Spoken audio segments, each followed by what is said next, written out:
जी, हम बात कर रहे थे कि आखिरत के इंसानी ज़िंदगी पर असरात की। तो देखते हैं कि क्या असरात मुरतब होते हैं जब हमारा अक़ीदा आखिरत पर ईमान होता है। तो देखिए ज़रा बोर्ड पे भी हमने कुछ पॉइंट्स बनाए हैं कि झूठ बोलने से रुक जाता है इंसान, अल्लाह ताला की नाफरमानी से बच जाता है। और तीसरा पॉइंट है कि इंसान में अच्छे अखलाक पैदा हो जाता है। अल्लाह ताला की नाफरमानी से कैसे बच जाते हैं? देखिए ये बाकी दो पॉइंट भी उसी के अंदर आ जाते हैं। अगर हम अल्लाह ताला की नाफरमानी की बात करें तो फिर अगर हम झूठ बोलते हैं तो वो भी नाफरमानी है। अगर हम किसी के साथ बदअखलाक़ी करते हैं, बदतमीज़ी करते हैं तो इसका भी अल्लाह ताला ने हमें मना फरमाया है। ऐसा ही है ना। फिर उसके अलावा एक बहुत अहम पॉइंट ये है कि इंसान के अंदर नेक काम करने का जज्बा पैदा होता है। किस वजह से? अक़ीदा आखिरत पर ईमान लाने की वजह से।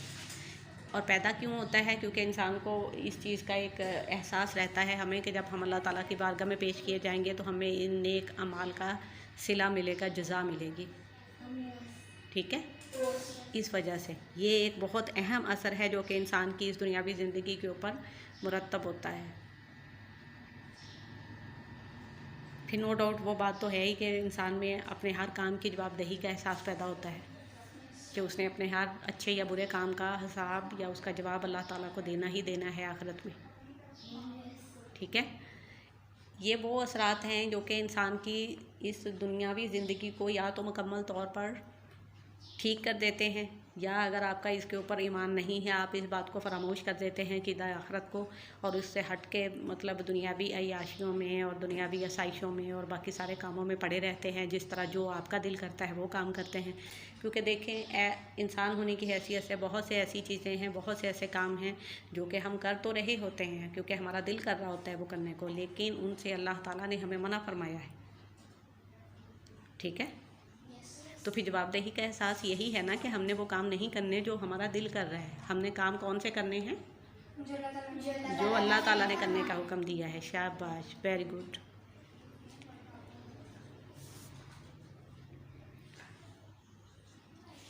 तो इसका नतीजा हम क्या निकाल सकते हैं? फिर ये जो इतनी हमारी आज की डिस्कशन हुई है कि नतीजा यही निकलता है कि दुनिया की ज़िंदगी इस तरीके से बसर करनी है कि इसको बहुत हम थोड़े अरसे के लिए यहाँ पे आए हैं। झूठ नहीं बोलना, दूसरे का दिल नहीं दुखाना, कोई ऐसा काम नहीं करना जो कि आखिरत में हमारे लिए सज़ा का बाइस बने या अल्लाह ताला की नाराज़गी का सबब बने।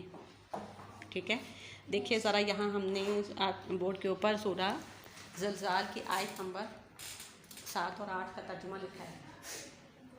सूरा ज़िलज़ाल की आयत नंबर 7 और 8 का तर्जुमा है बेटा, तो जिसने ज़रा भर नेकी की होगी वो इसको देख लेगा, और जिसने ज़रा भर बुराई की होगी वो उसे देख लेगा। ये कुरान पाक की आयत का तर्जुमा है। जिससे क्या मुराद है? हम सब इंसान। ठीक है, मूसा ने जो किया वो उसके सामने आ जाएगा, रमीस ने जो किया वो उसके सामने आ जाएगा, टीचर ने जो किया वो चलें बेटा, अब आपको समझ आई आज के सारे पॉइंट्स की। नतीजा यही निकलता है कि आपने दुनिया की ज़िंदगी को किसी मुसाफिर की तरह बसर करना है, और इस बात का ख्याल अपने दिमाग में रखना है हर काम करते हुए कि इसका जवाब आपको देना है अल्लाह ताला की बारगाह में। इसी को अक़ीदा आखिरत कहा जाता है। अब कोई इस हवाले से कोई अहम पॉइंट आपके माइंड में आ रहा हो तो पूछ लीजिए। नो, कभी यस भी कह दिया करें। चलें बेटा, आज का लेसन ख़त्म करते हैं इस दुआ के साथ कि अल्लाह ताला आपको दुनिया और आखिरत के हर इम्तिहान में कामयाब करें और आपको सिरात मुस्तकीम पर चलने की तौफीक अता फरमाएं।